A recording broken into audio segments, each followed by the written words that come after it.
a brief bio. You guys have seen something like this before. I was schooled in semiconductor physics and fabrication from Rensselaer and graduated there in '73. I was really interested in that stuff because when I visited a factory where they make these chips, I decided I didn't want to work in that type of environment. And got together with a friend of mine and we started what was then the first digital clock company. And it was marginally, well, I mean, we had an excellent design. I disagreed with my friend on his approach to marketing.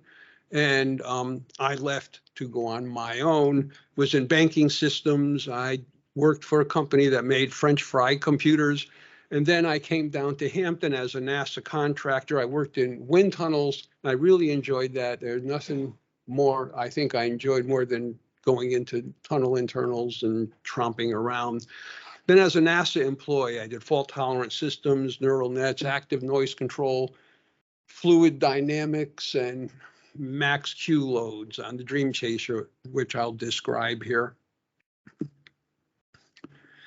This talk is going to address what it's like pursuing out-of-the-box solutions to problems and comparing it to the to Sisyphus rolling a boulder up a hill, because you sometimes feel like you're successful, but then you're not, and this is over, and what you were doing is now no longer relevant, and you basically have to start rolling the boulder again.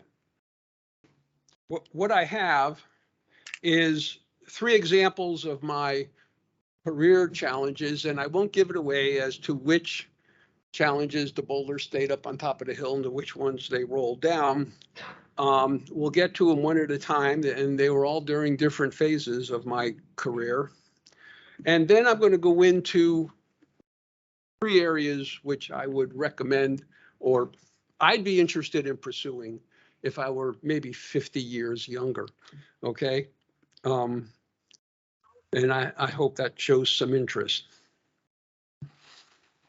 When I first was hired at NASA, I worked for a branch whose job it was to figure out how to validate or certify digital control systems on commercial aircraft, and the target number we were giving is 10 to the -9 probability of failure at 10 hours.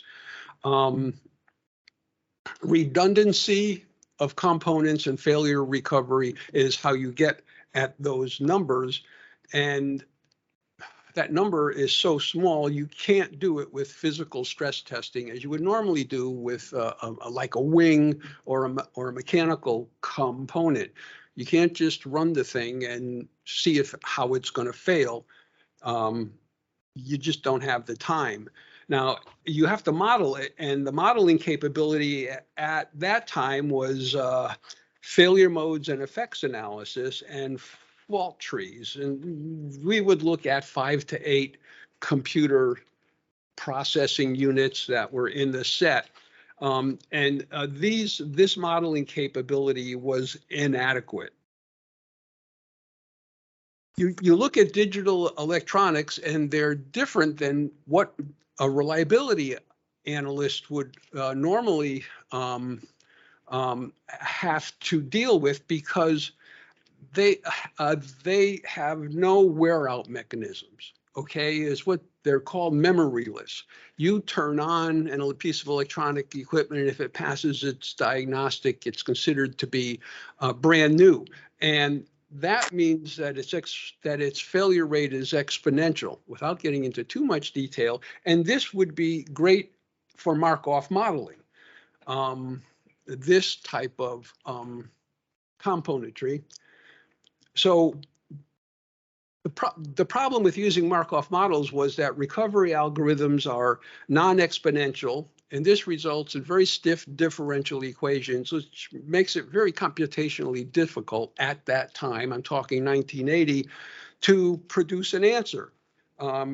Fortunately, we had a mathematician on board who came up with a bounded solution using a semi-Markov model, and my pointer has disappeared.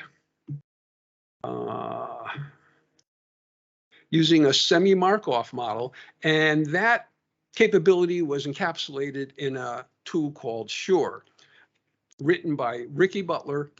And it was a very simple language where you would declare some variables and then explicitly define these state space transitions as shown in this model, where you have a failure and a failure here. Here's your recovery characterized by the mean and standard deviation. And you get down, and these are called death states. Because if you have a triad and two of them are bad, you're done, okay? And so you have these three death states, and your probability of failure is your probability of ending up in any of these three states. So that's all well and good, but this is very tedious when you get more complex. And the whole theme of this is going to get more and more complex as we go along. Ricky is a compiler person. His degree was in computer science, and he knew how to write compilers. And so this was natural for him to come up with another higher level language in which you could define more complex Markov models. And here you see they have processors, spares, complicated recovery algorithms, and all this modeling is grown automatically by this code that you see here. During this time, at least at Langley, and I think all through NASA, we were asked to show who our customer was. In other words, NASA did not have this problem.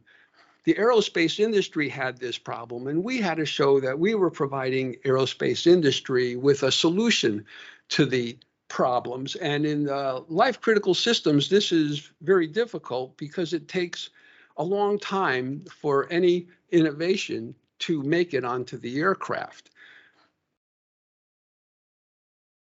We were dealing with Boeing engineers, and when we showed them the tools that we had to analyze these systems, the reliability analysts could not make the leap from the system design paradigm that they had of boxes and lines, and that's what's shown in the background here, to a Markov model. They didn't understand Markov models. They didn't know how to use them. They had their methodology, and they wanted to continue with that. And this was a problem in our transferring of this capability to the customer. This was and it's a problem that we had, but it was never directly addressed. We didn't have a task to see if we can do this, but it was in the back of my mind, and I kept working, and you'll see where it goes. We attempted, and during the 80s, one of the buzz technologies was expert systems. At that point, there had been a competition between neural nets and Lisp to see what was going to be the way to implement artificial intelligence. And neural nets lost and Lisp won, and you would get a Lisp-based workstation to implement your AI systems. I worked with Boeing. We both had these AI workstations, and we had a system engineer who was a FMEA analyst, mathematician, and AI expert. We were going to try to capture the FMEA analyst's knowledge in this system to see if we could then automate the failure modes and effects analysis. We did knowledge capture and high-level system design of this system, and then we had personnel changes on the Boeing side, which is the contractor's ability to do that. I mean, he has a right to change personnel, and I wasn't happy with that. I didn't like where the project was going, and I basically shut it down. And this is one of the things that you don't do because you are admitting defeat, and that was not accepted very much. very well. Okay.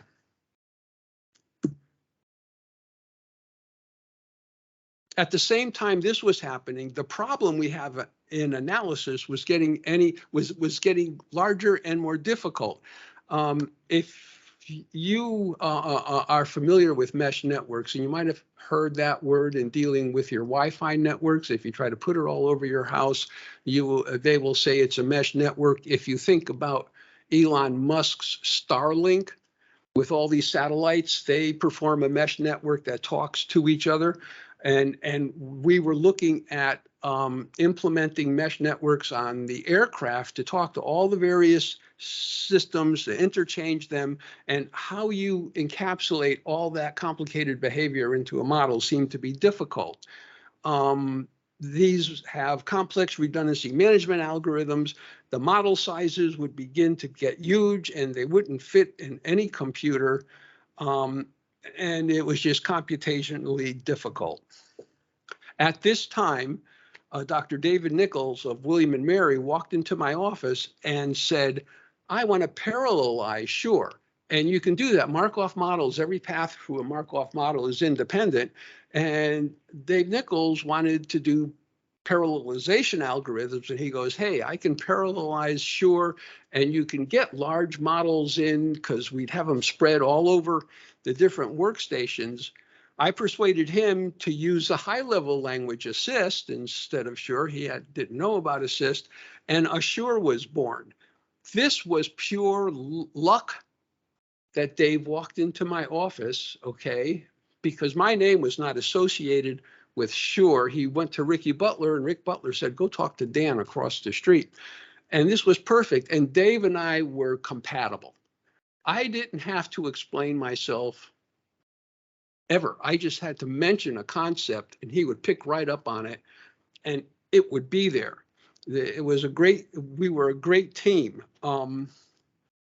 After he had Assure done, which was the parallelized version of Assist, I realized in order to do that goal, where we would have this automated finite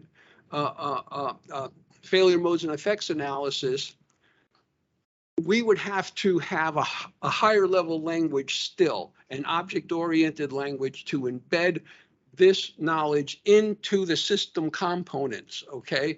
And this boxes and lines paradigm that I call, where you have system components are boxes and you draw lines together.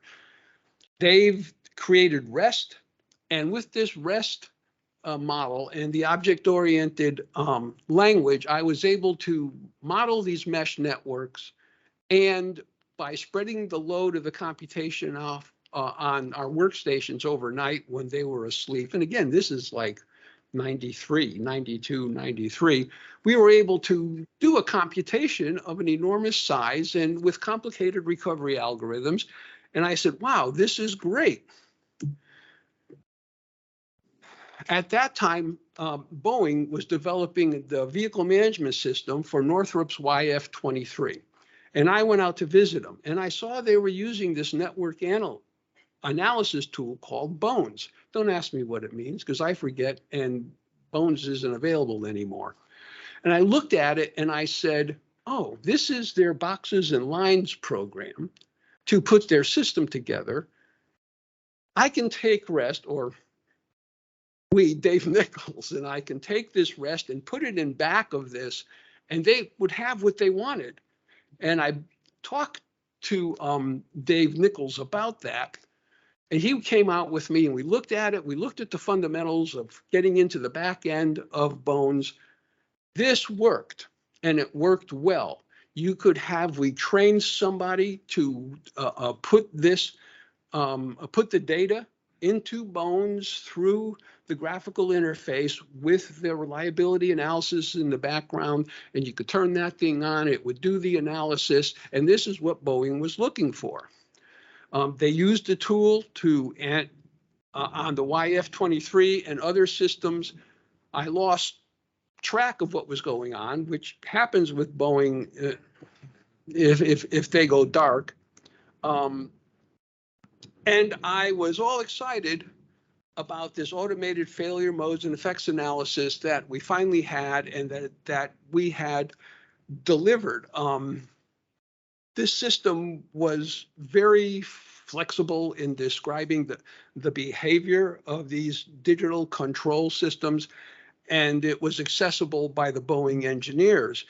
You would have a block diagram that the system designers could use, and it gave you this compact form of the FMEA, this relatively small file that defined a huge analysis space as it was automatically decompiled, if you want to say that. And the other thing about it that was, I thought, great, not only would it do a bottom up, you could ask, oh, if this fails, what happens? You could use that same network, that semantic network, to look top down and say, oh, I have this error syndrome. What failure could be causing this? Because the information linkages were all there. And I thought this could be very useful, especially for something like the shuttle, where you have that. Oh, we have this problem. What could be causing it? Well, it didn't work out. The program worked, but the popularity or the pull for customer pull didn't work, and the boulder came crashing down on me. I contacted a NASA shuttle program manager who was working a similar area, and asked him if he was interested. And his reply was, yeah, if I sent him $50,000, he'd give me a bullet. I swear, okay? But I'd seen this a lot of times in that we reduce doing things to putting a bullet on a chart, not actually accomplishing anything. We had a bullet on a chart, and you could buy these bullets from people, okay?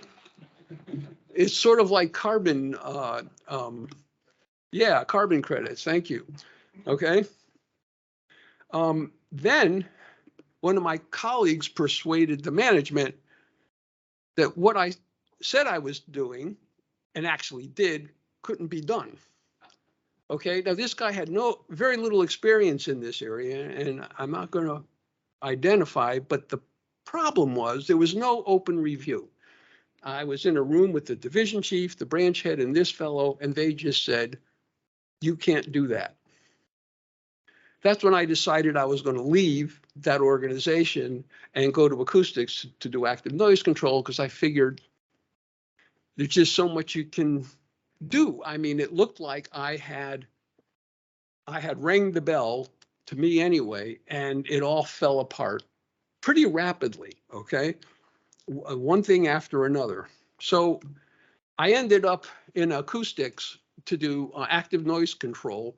This slide isn't about the active noise control, because what happened was during the fuel crisis in the 80s, interior noise control would be necessary because we had propeller aircraft that would have greater fuel efficiency than your standard turbojets. But if you had propeller aircraft, the interior of an aircraft would be very noisy. And any of you who have flown some of those aircraft during the day, in that day, you would remember how noisy they were. After the fuel crisis went away, we still did interior noise, but the primary source was the turbulent boundary layer. And this is a major source in aircraft. If you're sitting in the cabin, if you're in the back of the cabin, you could be influenced by the engine noise one way or the other. But for the majority of the aircraft, the noise you're hearing is from the turbulent boundary layer. Now, this is very interesting mechanic, and I'll see if I can describe it, because the boundary layer does not actually radiate noise, okay? It's got the energy in it, but it doesn't radiate acoustic energy. That energy in the boundary layer must first be coupled into the aircraft structure, And the structural response, the mechanical structural response, is the thing that radiates the noise into the cabin. And if you want to know that it's in the supersonic wave numbers, I have a bullet on that. It might not mean much to most of you, but those folks in the corner. So I had a quest to look for coherent structure. During the time, the aircraft sidewall pressure was modeled as a raindrop model. Folks assumed that they just had this random excitation over the skin of the aircraft, like rain falling on it, like you might hear on a tin roof, and that was the source of the noise. But I was inspired by Dr. Lucio Maestrello, who's in the office next to me at the time, and he had some data to look for these things called coherent structure in the data. And you could see in the background a wave shape similar to that. And these are pressure pulses that would maintain coherence as they propagated. It was a controversial violation of the raindrop model. There were entrenched people in the academia and in the folks who worked this area who just didn't want to hear about the coherent structure, or if you published a paper on it, you would have difficulty, okay? But I thought that these large coherent structure were the things that would efficiently couple energy into the structure and potentially excite the supersonic wave numbers that would create the noise inside the cabin. It's getting exciting now, right? So here's an example, okay? We have sensor 1 and some other sensor, X distance away. The boundary layer is flowing from right to left, okay, at a convection velocity UC. And if we're going to take averages, we have a time, we have ensemble 1, ensemble 2, ensemble 3, and I've underlined here a coherent structure that's right here. And if I averaged it like this, it'd be averaged with this buffer here, and you wouldn't get much correlation because the coherent structure, when it gets to sensor N, has propagated down over to here. If you shift the buffers, then you'll have the case, according to the separation in the convection velocity, you'll have the case where the coherent structure in this ensemble becomes aligned with the coherent structure on the sensor that's propagated downstream, and you'd be better able to detect the presence and understand the amount of energy present. And I'll show you an example. For those who need an equation. Now, I've given this talk before, and I swear folks would say, oh, I didn't understand what you were talking about until you put up the equation. Well, here's the cross correlation expressed with that delay embedded in it. And then that goes into this integral to produce the frequency domain version of the correlation. Here we have a space versus time or sensor plot here of the pressure across this array that we had for this test. Very good data set. You could see these streaks. These are the coherent structure. And what you would like to do is detect when they happen. When you apply this convected cross correlation with the delay built in, you see how this particular streak here shows up. It's very evident. You can just index right to it, and that's where I got this picture of this structure. Now you notice you have a structure right here, but all of this this analysis is all related to this first to this moment in time. Okay, and so this correlation doesn't really show up that well here. If you shifted the time, which you would normally do to a point out here, then you would see this guy. But this is what it looked like propagating across these pulses, and I would see this everywhere. I had 3 or 4 different data sets, different aircraft, even supersonic aircraft, and this stuff showed up all the time, and I would track it from window to window, because one of the problems is you couldn't get a long enough array on the aircraft because they wouldn't allow you to drill holes in the skin to put your microphone in, you know, and I wouldn't want to fly on it anyway. So we had a, I won't get into that. So one of the problems we had noticed over the years was when you did coherence, the coherence function, as plotted here, was dependent on the number of data samples in your bin. Okay, and here it varies from 512 to 496. And we didn't really know why this happened. Well, this would happen because the larger your sample size, the more likely you were to encompass those coherent structure from one sensor to the next. As you shrunk your sample size for your bin, it would go outside the window. When you use a convected cross spectrum, you see how this coherence function collapses, except for the shortest bin size, because that was probably too short to encompass the whole structure. Okay.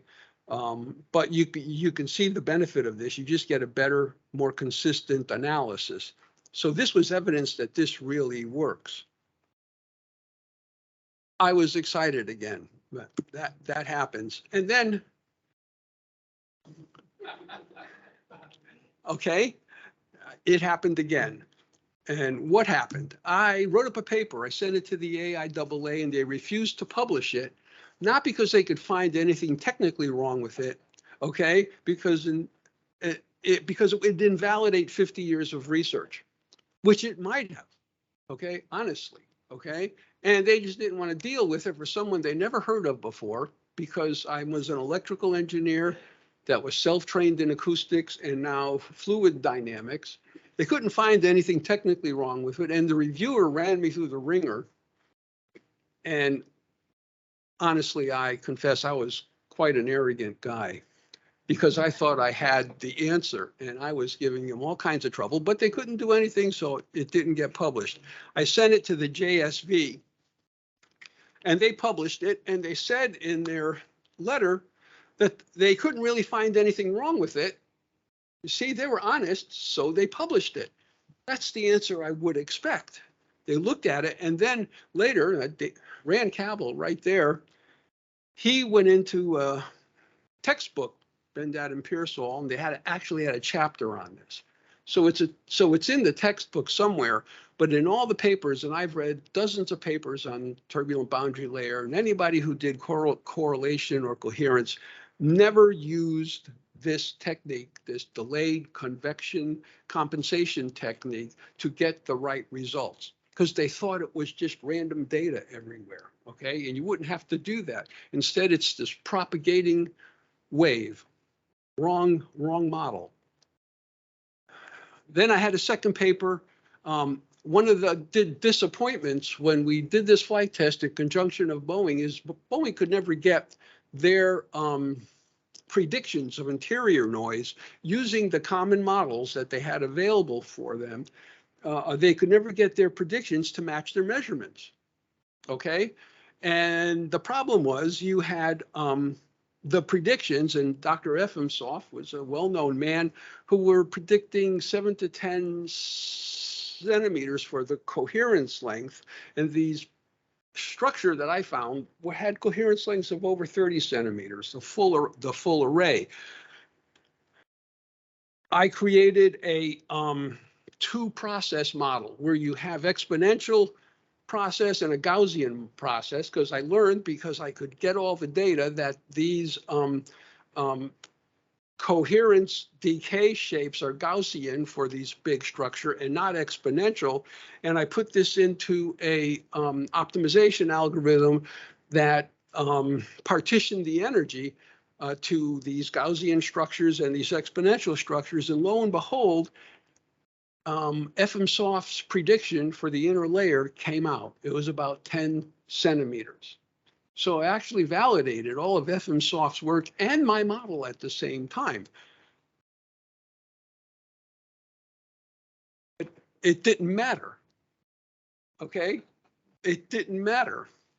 So eventually the interior noise program was shut down and I had to go looking for work. I met someone in a class who was looking for someone to help them do transonic aero loads on the Dream Chaser. Well, I was all about that because I had this tool set that it was ready to just, that I could apply to this data. And when I started to learn how they did this analysis, most of the techniques were 50 years old, okay? They were taken from the Apollo time. And so I, like I said, I took my tool set and I analyzed their data. I reimagined how they did the analysis and they loved it. I rolled that boulder up the hill and it stayed in this case, okay? This is the different side of the story. And the difference is, as I make the point here, when you're in space, rockets explode if you don't do your job right, okay? There's this evidence of your failure by this rocket exploding that we didn't have on the aero side because we weren't doing the kind of work that could result with that type of obvious failure. It's easy to put bullets saying you did something if it's never tested, okay? If the rubber never meets the road. And line management is vested not in what you're actually doing. In my opinion, they're vested in keeping the folks above them happy.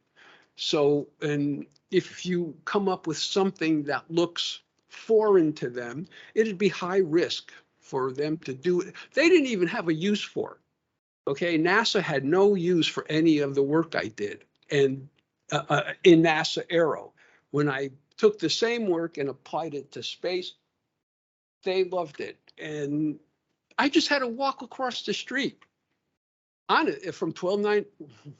I don't even know, the 1208 to 1209. I just had to walk across the street. Two different worlds. I hope that's the lesson. So anyway, now we're going to get into a whole other category. I may ask if anyone has any questions. I know I've covered a big area on this first section. I'm not saying I'm going to answer them, but okay. What do I have here? 35 minutes. I got about 5 or 10 more minutes. I'm going to talk about AI knowledge fusion. When this whole chat GPT hit the news, I was looking at it. The first thing that occurred to me that I would like to see from this capability is to mine knowledge in technical journals. Well, you might say people do that. Yeah, no, not the same thing. What you got to do is take that knowledge and abstract it to a higher level, right? To a language, an abstraction layer that would be common across disciplines. Because what you want to do is to look down at this discipline and see what he's doing, and then look down at this discipline and see if they're actually performing the same type of analysis, okay, have the similar problems in two different fields, and their approaches, one could benefit the other. You want to find those, and the thing is, when you're in different disciplines, they have entirely different language. And if you try to go into their journal papers, it's like, could be Greek, okay? Well, this is what this AI is supposed to do. Take that language and abstract it, learn that language, abstract it, bring it up to a higher level. So if you just looked at the mathematical equations, this would be easier, okay? Because math is more or less universal. It's the words that surround the math that are confounding. I think I already said this. You want to look for common problem domains in the abstraction layer and infer potential solutions. Now, what do I mean by that? And I'll give you an example. When I was doing this search for the coherent structures live in the outer layer of the boundary layer. And it was assumed that that stuff happening in the outer layer of the boundary layer didn't impress itself on the inner layer, and that all the skin was concerned about was the inner viscous layer and not what was going on in the outer layer. And so this was some of the conflict in determining whether or not that the coherent structure were important. I found a paper from atmospheric analysis of weather fronts and propagation of air in our atmosphere. And he was talking about the same problem with talking about the boundary layer that exists above the Earth, and that these big structure in the outer layer were impressing a pressure profile and through the viscous layer onto the Earth. Okay, this is similar discipline because it's boundary layer, but whole different journals. And this information, actually, I used it and I quoted it. I don't know if anybody in the aero side gave it any benefits. I have another example, and that's the acoustic electrical analogy. In acoustics and in electrical engineering, power is related to voltage and pressure on the acoustic side, and current and velocity on the acoustic side. And a lot of the relationships are analogous. Now, somebody noticed that, but this is the type of thing that this AI system could detect, in my opinion. And I think it would you'd find some very valuable things if you could turn this beast loose on the information. Climate change, the core of the problem. The Earth's magnetic field deflects the charged particles in the solar wind around the Earth. The magnetic field is created by the circulation of the Earth's molten core. Thus, the Earth's core does the work of deflecting solar wind. This work produces heat, keeping the core molten. Now take that and see if you can extrapolate why Mars froze. Okay? The solar wind was not dense enough at that distance to keep the core molten. It eventually froze, and then the magnetic field collapsed and their atmosphere was blown away. And that makes sense to me. On Earth here, during periods of increased solar activity, the core does more work, thus heats up and expands. Okay, so we're heading into a solar maximum now. If there's lots of sunspots and they're aimed at us, our core is going to be doing a lot more work deflecting all this extra mass, all this extra energy around the Earth. It's going to heat up and it's going to expand. And that means you're going to have not only higher temperatures, but you're going to have more volcanoes and earthquakes. The core will expand. It's going to breathe. And interestingly enough, I went back to a book in 1927 that shows this correlation in the data they had gathered. I had called one of the luminaries in the atmospheric sciences when I was working with NASA, and I had thought about this, and he came back to me with an email, rather detailed, talking about all the heat sources and everything else and how his equations were balanced and there was no energy missing. Well, of course not. You have a model, you adjust your coefficients, and you make it balance.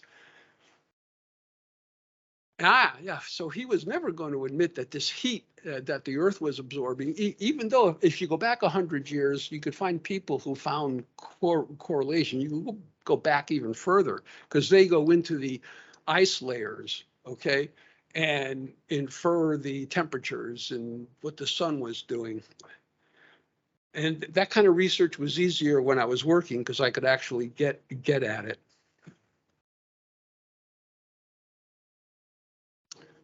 And this is the last thing I'll be talking about.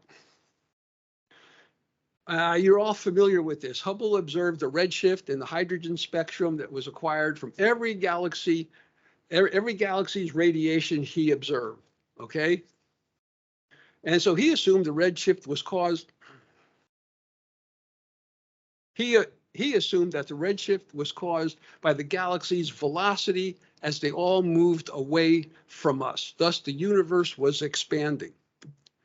He reasoned further that since the universe was expanding at some time, it was all concentrated in one point and must have started with all the mass concentrated in one spot and exploded. Not quite Genesis 1, but, you know, in the beginning.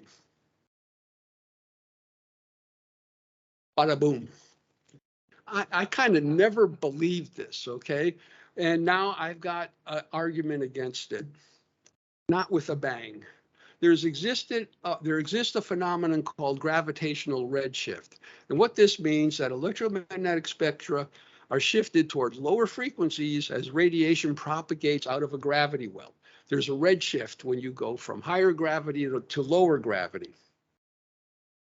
If this is true, the hydrogen spectrum of our Milky Way center should be redshifted.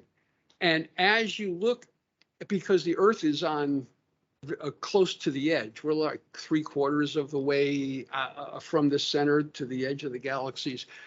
So as you would look at radiation from the core, it'd be largely redshifted. And as you went out, it'd be less and less redshifted. And you go out, and now you're looking towards stars which are further away, farther up the gravity well, and they should be blue shifted.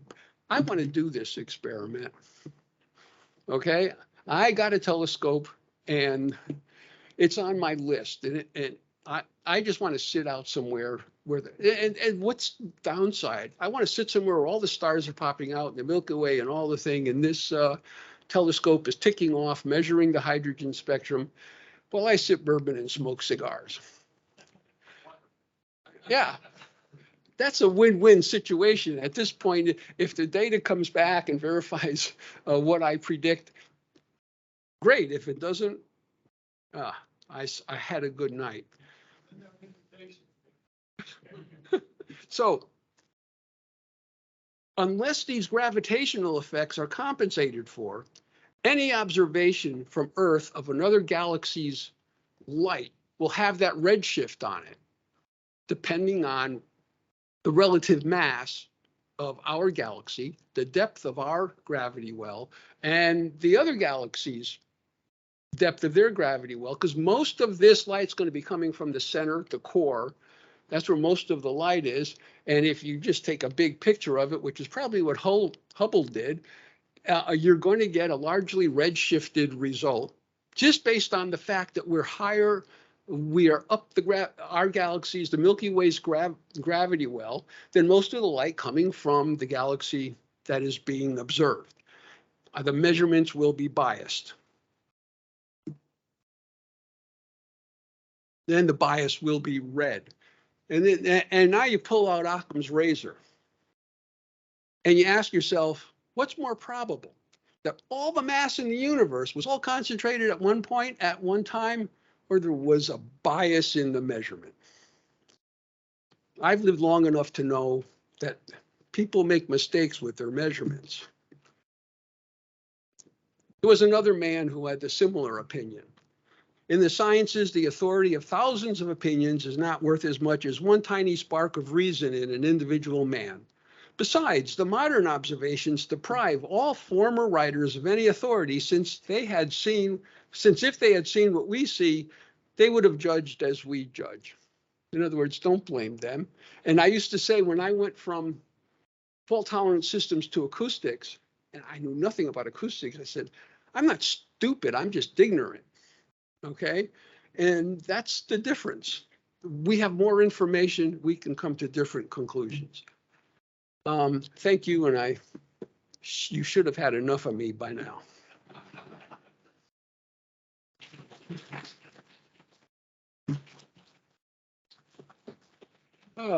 I know I covered a lot of ground, but do you have any questions?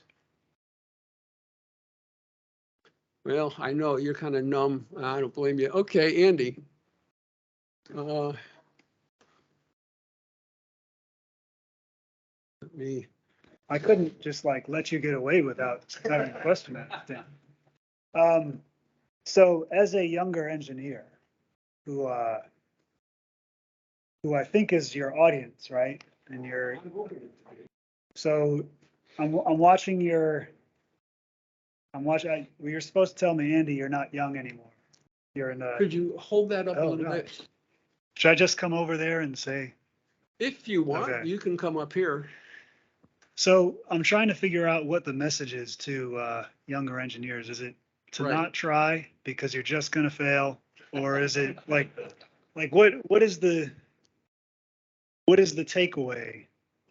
You know, because what's the, Well, yeah, I know. And I know that's a weak point. And I think, my daughter is in a position now with her PhD just coming in, and she's lamenting because she's had kids, and during COVID, her PhD has turned into a longer than she wanted ordeal.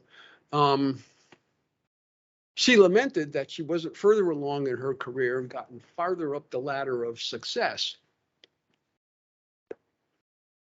There's a trade-off between going after that in terms of what success is and going after a living on the edge on the edge of the envelope in terms of technical sciences. If you do one way, if you're out of the box, if you're going after these things, you won't make any friends in the astrological community if you start bucking Hubble's law, because there's tomes built upon that conclusion. But that's where I'm happiest. But it has downsides. Go ahead. Sounds like me, and not like before. I think we're in a lot of this stuff, but it sounds like to me just demonstrated a lot of perseverance, where it was motivated by genuine desire to learn, and consequently, just like the games, you don't win every game. You win some, you lose some. Some experiences turned out a lot better for you. A lot of recognition of success. Then there were other things that you frustrated the road that you traveled there. It's not loose. Got to have people that are motivated by genuine desire to learn and expose. Oh, well, not only that, you need a mission that requires your work. Okay. Right. Inside whatever organization, and this is the point I tried to make on my lessons learned. If you're whatever organization you're in, if their mission doesn't require the results of your work, it's not gonna go anywhere. In my opinion, and I don't know why that happened. I can surmise, but it kind of happened twice. Okay. My branch head actually asked me when I did that work on the convected cross spectrum, why I was doing this. He asked me, why are you doing it? Because I'm near retirement. Why don't you just relax? Dan, assuming that what you're trying to do is to get younger people interested in following their own path or, doing things outside, what are the 3 points that you would want to make to a group of young people to encourage them to do something similar? Did you qualify that with being in the government service? No. No, that's what I thought you said. If someone were looking to be employed in the government, what would be my 3 recommendations? But this is Three points that you want to make that would encourage younger people to follow your path, if you would. And not follow my path, follow their path. Follow their Yeah, path. okay. And I always encourage my kids to do that. There is a trade-off. And some people wouldn't be happy doing that. It depends on the individual. Thank you, guys. It was good seeing you, Jonathan. Take care. I hope you enjoyed it. But what are the three key points that you would want to make? I have to think about that a little Okay, longer. well, I think if you want, if you're trying to reach young people, that's what you ought to do. You ought to say, these are the three things you should get out of this. And then you ought to talk about how they can do those three things, and Yeah, how they can get involved. I'll see. You had a lot of technical stuff, and I don't think that's going to encourage a get lot the of the point younger across. people. Yeah. But if you can pull 3 points out of this that would encourage them, then I think it would go across. I see your point.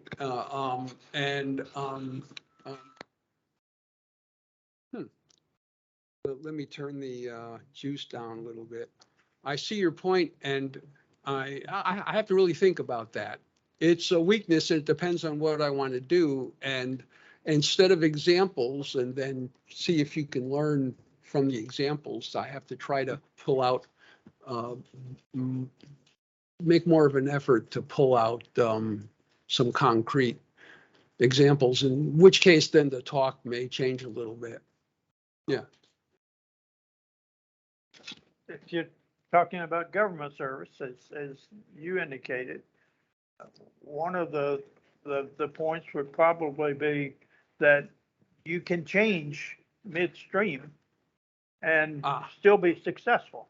Yep. So I would think that would be a strong point that you could make, because in many jobs that young people get, they can't really do that.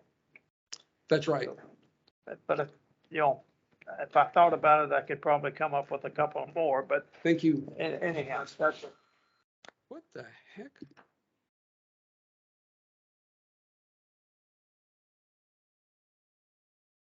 Yeah, thanks, Charlie. And this is the type of thing I'm looking for. And I know that week when I was reviewing it this morning, I'm saying, you know what one of the first things I learned when you give a talk is you tell them what you're going to tell them, and then you tell them, and then you tell them that you told them. Yeah, I'm missing all that. Yeah, George. We didn't got the demo. Oh, boy, it's a little late for that, isn't it? Yeah, I don't want to leave this, but if someone wants to push buttons, I think you just have to lower the light intensity. Melanie, would you just? We're okay now. Okay. Dan, Yep. Olaf has a question online. Oh, hi, Dan. Can you hear me? Yeah. Sorry. Another George. way to look at Charlie's question is, how did you get your inspiration? And can you look at people from the past that inspired you and kind of thought similar things out of the box? When I was in school and I was graduating senior year, I had a friend of mine that we called the Reverend read my tarot cards. And the first card I turned over was the Fool. I yelled because it was accurate. I don't let the risk, and it's related to a joke. You ever hear the joke about the priest, the lawyer, and the engineer who are going to be guillotined? Yeah. Okay, the engineer ends up fixing the guillotine. The priest was lucky. The lawyer decided to not say anything and just survive. The engineer looked at the guillotine and said, "I can fix this thing," and he was next. And okay, that is the nature of the beast. Okay, I don't recall being inspired by anybody except my experience over my lifetime of just taking stuff apart and putting it together and seeing how it worked and trying to just do that all the time, no matter what I was taking apart and putting together. And that's just the nature of the beast. I don't know of any one person that inspired it. And where these ideas come from, I cannot tell you, okay? One time, I remember we had a system, it was the SIFT, and there was a problem. The thing, this was an 8-channel fault-tolerant computer and was hooked up, and it was having problems talking to each other. We worked on it all day and had all the data. I went home and I lied down and I relaxed and I was looking, and all of a sudden, what was wrong popped into my head. I went into work the next day. I told the technician, I said, turn over this board and look here. I had never looked there before. And sure enough, that's where the problem lay. I don't know why that happens. Okay. So I can't put stuff like that on somebody else because it's too superstitious. But this is what it's like. And it's as if my head works offline better than online in resolving those things. And that's what it's been like. Okay. How about Richard Feynman? Do you like him?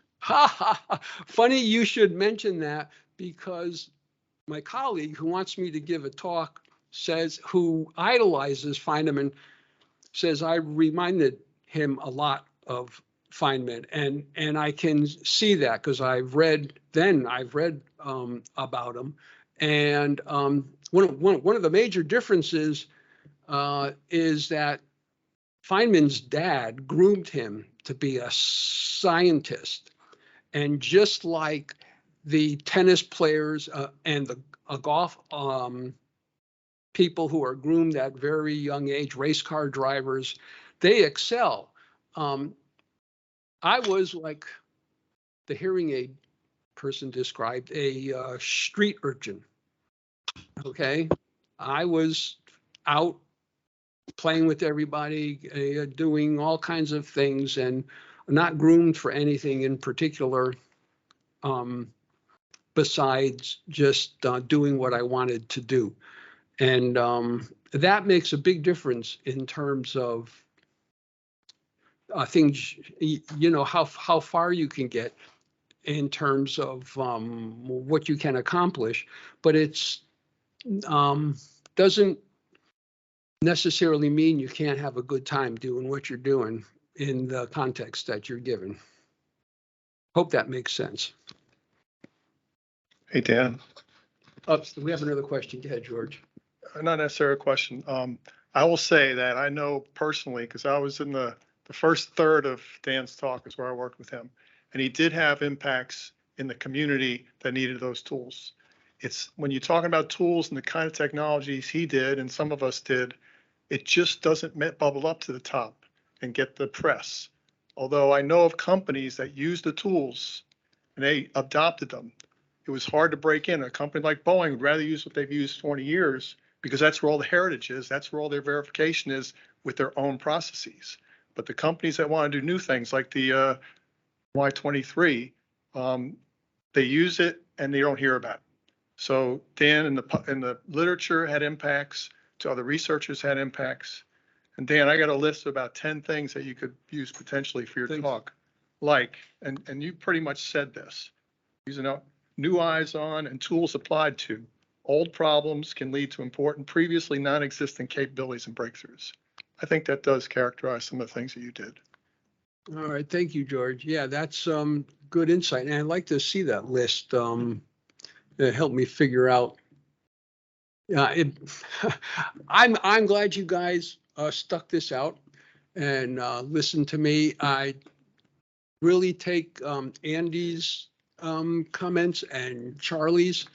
I understand, and I know as I was given the talk, it was too deep technically, kind of. And I'll have to see if I couldn't dike some of that stuff out and still make it comprehensible, and see bring the points home that I Well, I have to figure out which points I want to make. Yeah. I wish, maybe it'll come to me tonight when I go to sleep. Thank you very much. I think we have to bring this meeting to a close. Like I said, I don't know what's going to happen next month, and I'll keep you in touch when I know. I'll let you know. Thank you very much.